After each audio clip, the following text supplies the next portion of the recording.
expend it too early because then the team will just run away. It's another one where you're kind of like, you're holding it close to your vest. It's like your trump card. Oh, okay, I'm trying to take note of how KAGENDRA reacts to these kinds of small windows. It really matters to them the most, maybe because of the team fighting prowess of Team Vitality on that game that gave so much confidence in terms of frontline control. But with this kind of scenario, they know how to penetrate defenses out of Vitality in late game scenarios. They would have actually changed the way they want to direct it. Man, we're all...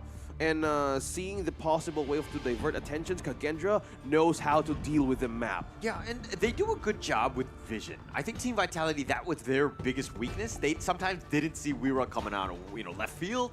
There are times where they got caught off guard, and they don't want to be doing that. They need a kind of spread out a little bit, but be able to make those calls where people are coming. Yeah, I think one factor, though, that KAGENDRA had seen, to add more on what happened in game number 1, they respected the promise of Vitality's composition that they don't want to commit because they know what could happen if they made the wrong decision. Because one thing also to note that is the Zhongfei and the Long could actually be the backline entry, but they waited for the right moment and they wanted to take those opportunities away from Vitality. So having this kind of discipline and being cautious of the next possible steps, they just need to translate this to a winning, quicker way of finishing the game. Yeah, and I mean, getting those wins turns into objectives, or that's the way it should be, right? Taking objectives equals the win. So I think that they need to kind of, when they're making moves or they're able to push, they want to do it in a way that they're, putting pressure on, slow sieging, and kind of taking those things down. It seemed like when they had that advantage, KAGENDRA were still winning on the map itself, if that makes sense.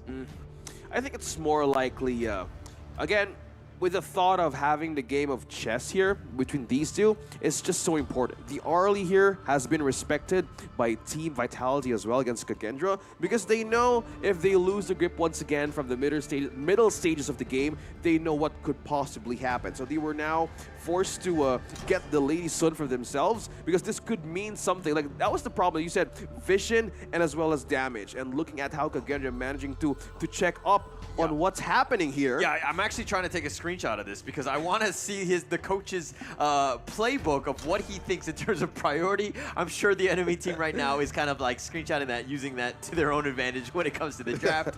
Maybe it was a fake one, on that first page where it's like not real. It could be a decoy, right? Yeah, decoy, yeah. So I love we're going through it. The minds of the coach right now of KAGENDRA wants to deal on how to possibly, again, take the advantage of the macro play, because that's one thing they wanted to continue against Team Vitality. This is one thing that they're strong, and with the Yuan and the Lady Sun, I think they would have a proper way to address their early game as they want to get into the advantage of getting the right items in.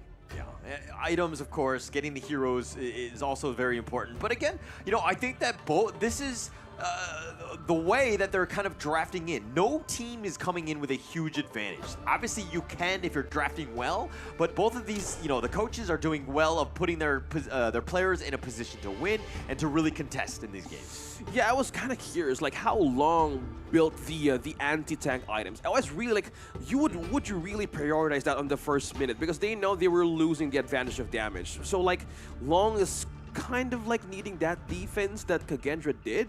If they had like the first item condition, like add to the damage, that could mean possible business for KAGENDRA. But so far, yeah, it leaves that thought in my head, like, will you go for a defensive item if you were Long, or just go on aggressive items, like damage items, just to penetrate more? I think it definitely needs to be penetration, right? Because we might see I knew you were just going to say that word. Yeah, Liu Bang come in for the side of KAGENDRA. I was actually thinking it was better suited for Vitality, but at this point, Vitality, they go with the Taiyan, one of my most, I won't say favorite pick. Oh, yeah. I mean, the Ming, I think at some point, I said that twice, KAGE knows that the Lady Sun could be the priority by respecting Ban the early. So they're trying to trim down choices such as the Zhongfei and as well as the Monkey. This is like the greater scenario here. They have now the chance to take either the Gun and Mo and the Dun. So this sets up another front line, a great pull, and a mid-game power spike hero that could be in the front line defense. Wow. If this is true, I don't know. I'm Okay. not a huge fan of Okay. what's happening now. I think KAGENDRA have a very disgusting draft. This is a very strong one because there's a lot of burst potential. That's actually what they're needing, right? I was concerned about, hey, are they tanking enough? It doesn't matter. If they hide in the brushes, they get that snipe down, it's not going to be a good sign for the side of Vitality. Yeah, it's one of those things where KAGENDRA, you get one good couple blades, and it chips, it connects onto the Yuan, has to use the unending sorrow just to get back to safety. That could potentially happen, right? Which kind of like kind of messes up everything. Even Shanks can be one-shotted if they have the reforged blades into couple blades. That is a very huge marker for Senku to really achieve. And if it ever hits that stage where KAGENDRA have the upper hand in this game, it's not going to look pretty at all. I know you're a big fan of Gan and Mo, and as we talked about during breakfast, if you're up against Gan and Mo, if you're that close, that's where the Gan and Mo is happy. And Yeah. if this Dharma is the trick here is like do the truth mantra, flashes in, and that could mean something. Right? Either they turn this around or make it in their own favor. The other thing is Hyland needs to have a perfect game, right? He cannot die once to this mid lane Senku. Yeah, and it's really going to come down to this Gun and Mo. Is he able to just stay in the back, have that perfect positioning, and just constantly harry you with these blades? Or, is Team Vitality able to kind of get the finishing stroke onto you and kind of jump on you? It's going to be a dynamic game, and positioning is going to be key in this one. Let's see how the adjustment goes. Will they push this to another game to win? Or will this be KAGENDRA slowly playing their game? And looking at this, we have a great start for the mid lane. I think one of the key factors is just the rotation in the mid lane to just gain focus on how to funnel in the gold. There's a lot of pressure on this mid lane, right? Both Senku and Hyland need to perform. I think that the rest of the lanes, obviously there's a lot of pressure throughout. KAGENDRA is up 1-0 on this one, but those two in this game kind of dictate everything. How that team fight is going to happen. If Senku goes down early and they have no damage, then KAGENDRA can't really fight at all. Team Vitality right now have to keep him alive, or they have to take him out. Yeah, and to break down further of KAGENDRA's lineup, the Gan and Mo pick. This is a great way to start with a poke game as well. Like, this is like the kiting hero that you want. I mean, this will force Hyland, the Shangguan itself, to either rotate for a lane that they can give a kill to Shanks, but this will just disrupt their laning capability, the lane facing, because if they lose that kind of chance here, KAGENDRA would actually have a way to utilize this Gan and Mo early on. Yeah, okay. I do agree with that. But okay, one thing we didn't ask going into this one, though, if we're looking at these drafts alone, who do you give the edge to? Right now in the early game, I'm looking towards this lineup of KAGENDRA. Man, you have the Dolia. As long as it's level 4, hold that. It is going to be the first blood, and Hyland makes the difference for the team here. Team Vitality, this is the best start you could ask for. Going back to my thought there, sir. Okay. This is my bad, right? I was complimenting Weera quite a bit in game one, and then now he's been focused here. Obviously, Team Vitality have been tuning in to me. I'm basically Coach Huller at this point, right? And just by what happened there earlier, right? Weera, the Dawn is not now the time to even strike or defend, because there are moments that this hero can be tanky. Oh, hold that. Yeah, Visit up Hans is top. going in. He will have to commit his ultimate here. Death at Sunset not going to be available for the next fight. In the meantime, it's looking good for the T1 attempt from Team Vitality at the bot lane as well.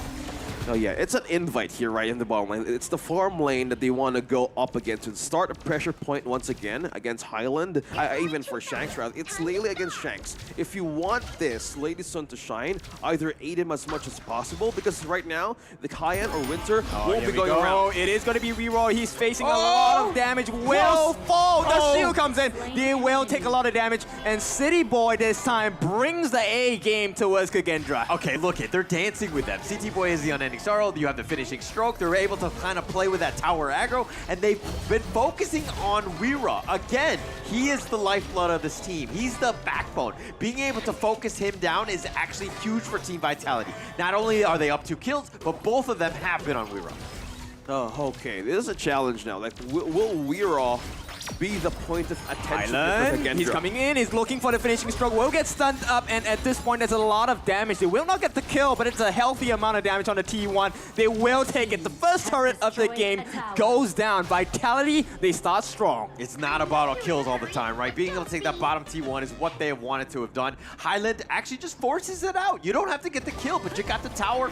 That is a successful conversion. Dictate the fight, right? It's always about the resources here that will be the answer of Vitality. Again, early game has been in their favor for the previous one, but this time that they will have advantage of, speaking of the objective, they really want to get their best foot forward against KAGENDRA. Yeah, and you can feel it, right? Team Vitality up very aggressively. They've up almost 2.5K. They've taken the Tyrant right there. They've just kind of dictated things. The level lead is slightly in advantage of Team Vitality. They are striking back hard. I think right now, Vitality really knew the lessons of the early game, or even the first game, that they want to take advantage of. They know their mistakes, they know where to position now. They know that Dunn is the favored one to be in the front line. It could be a pseudo tank, but right now they try to visit up top, which could be the problem Hans, here. 3-on-1, he's falling under tower at this point. He will be saved with the addition of his roam here, Mufas, providing the emotional and physical support as well. In the meantime, the jungle has been occupied by all 5 members on the side of Vitality. Look at the movement. Yo, in my ranked games, I don't get emotional or physical support. I get nothing. What is wrong, guys? I think it's the one which you pair with. Like, how do you play alone? Well, I played with you yesterday. Oh, I thought you were just... I was you were playing by yourself. That's sad, man. Like, invite us more. Like, we could actually help you. Okay, all right. You talk a lot, but we were still down games. Speaking of the game here, ladies and gentlemen, now going back on the lead of Vitality, almost at 17K. Now, they're building a lead. Okay, but it needs to translate more of the damage. But KAGENDRA, we're seeing the discipline once again from the previous game, that they know when to have the spikes on their heroes at this certain point in time. They're not committing just yet. Looking at the control of Vitality right now, commending how the Lady Sun, even the Cayenne, or even Winter, going around the map slowly, they're maintaining how they want to maintain the pressure. Yeah, and pressure has turned into tower conversions, and which has been great for Team Vitality. This is very similar to what happened in the last game, right? They were able to take some good towers. They were putting pressure in. But the thing is that one factor they didn't account for was the Weiro one. This one, they focused it on making sure that Weiro has had a rough time. He doesn't have much farm to farm as well, so Team Vitality pushing on all fronts, taking over the map. Take over the map. That was the thing that they had missing in game number 1. Now they want to see a pick-off here. Yep, they're jumping in. Highland gets the finishing stroke. They will force out. It's one more hit, and that's going to be the closer. But on the back lines, Hans finds an opening, will get stunned up, and that's the end of the aggression. Vitality just too strong at this point. Wow, KAGENDRA's not even like responding at some point. I mean, what are they waiting for to strike here? Because yes, they have still defenses, but looking at the turrets here of Vitality, I think it's more ready to have more anti-pressure here. Yeah. As we look at the Dharma, look at this. The perfect guide for you guys using Dharma in your games right now. Yeah, I feel like we should have given this to our Clash laner when he was playing that, right? Or just be like, hey, Dharma, this is how you actually play the hero so that you have a chance. We're still looking for that Clash laner in our stack. But if we're going to talk about Team Vitality, they've done a great job of pressure. Every single sort of movement, they're forcing things out and just making it really uncomfortable for KAGENDRA to get even any sort of, space. Hans is pushing in the bottom lane to potentially alleviate some, but again, they're really struggling. Will this be worth it though? Like, they're trying to counter pressure from down bottom. Overlord is open. Tyrant is supposedly available soon. But having this kind of coverage, this is complete landscape, man. Can I ask, is this 5,000 goal lead something that happened in game 1 as well? No, it wasn't 5,000. It was 2,000. It was 2,000 max. Yeah, and because Weiro was farming on the backside, he was just constantly going, invading the enemy jungle, just doing a lot. In this one, he's been very limited. He's been forced to stay on his side of the map. He hasn't been able to go. And look at the jungle diff right now. Weiro just hit level 11. CT Boy was level 12 for some time. So there is a level differential as well. Yeah, we were seeing the Venomous Staff being picked up by Gon and Mo. Again, if you're looking at this kind of hero, you would need items as well because that hero is dependent on how you want to make the most of his toolkit. But having the Dolly here on the later stage of the game, they want to make use of it. This game is a very low scoring one, but this shows how these teams are very composed on how to take the right fights against Team Vitality. Yeah, and we saw this in the last game. It was kind of a low-scoring affair in terms of kills. It's all about the objectives, and both of these teams are. The reason why they're here is because they're good at taking objectives and knowing how to take it, to winning the game, right? Which is all about objectives. If you're not doing that, then you're playing the game wrong. And this one is very close. Everyone is very reserved, and just again trying to stick to those objectives. Yeah, sticking to those combos. Look at that, a lane guide for you guys watching us right now. Take it to your games, and this could be a great game changer for you in such tight fights such as this. 0-3 right now. Advantage is with Vitality.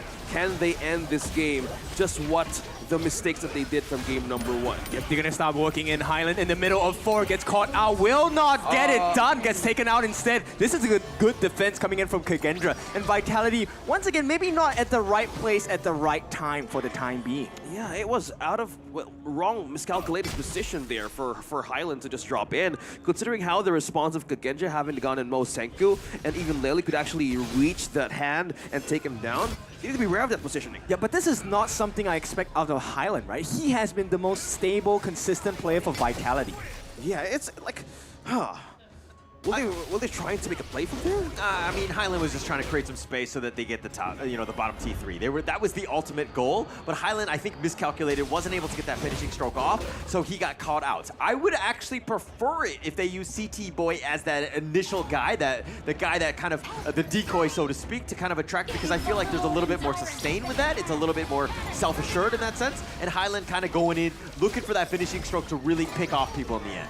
Will this be the time of KAGENDRA to strike back? Again, we have been waiting for them to use this kind of capability, but we haven't seen a team fight just yet from them. They had 1 kill throughout this game. Yeah, no openings, right? Team Vitality shored up some of the mistakes that they made. I mean, they took the L, which is for learning, and you're seeing what they've learned. They're like, hey, we're not giving any sort of gap, any sort of way for KAGENDRA to get back in this game. Look at that. The wraparound, we're looking for something here. City Boy actually finds quite a bit of healthy damage onto Senku as well. Here comes the stun, the earworm, it gets onto 2. It is going to be the Unending Sorrow, and T3 is going to be successfully broken. At the same time, 90, he catches them out. Weeraw is down for the count. They're going to try the double death at Sunset, but there's no damage. Vitality, they're so far ahead. It is a 7,000, 8,000 goal lead, and it makes no sense for KAGENDRA to take a fight right now. Yeah, a better damage, a better adjustment for Vitality coming in from game number 1. This is what you want. You have the lead,